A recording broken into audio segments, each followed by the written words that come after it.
I'm going to switch gears just for a second before we get into the economic ramifications of the disease and ask Ms. Repola to come back in and talk to us about your reaction when you got diagnosed and what you were concerned about and you know how it's been impacting your daily life.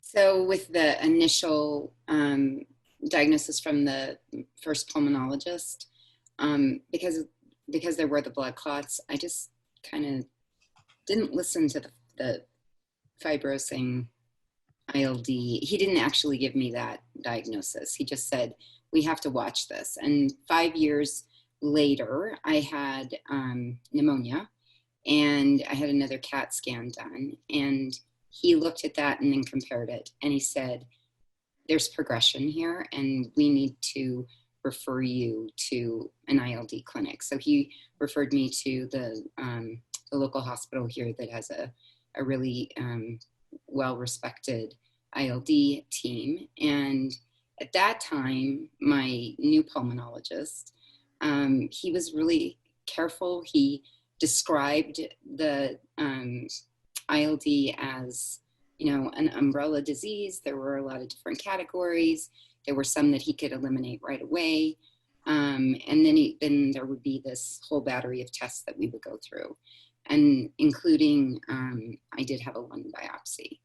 And then ultimately I was diagnosed in 2014 with chronic hypersensitivity pneumonitis. And at that point, he, you know, I very much trusted him.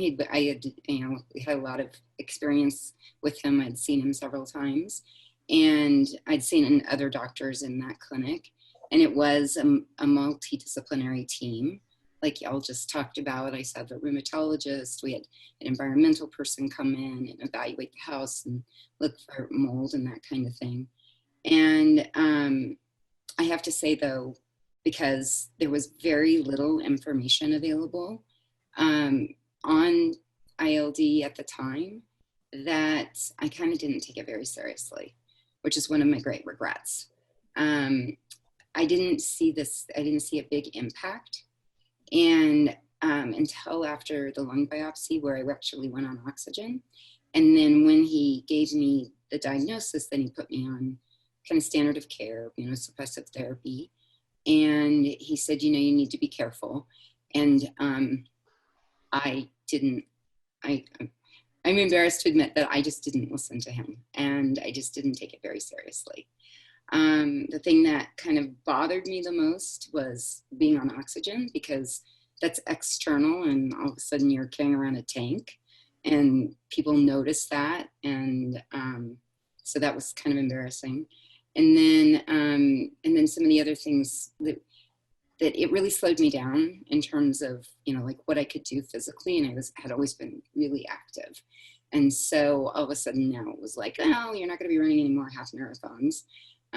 Let's set some different goals, you know, kind of thing. And then the effects from the medications there were side effects from the medications that were unpleasant. Honestly, I didn't really take my diagnosis all that seriously until I had an exacerbation. And at that point, he just sat me down, looked at me, looked at my husband, and said, you have got to start taking this seriously. And he's like, I just don't want to lose you. And so that scared the both of us. And we went, okay, big life change is coming. So that we really took it seriously at that point.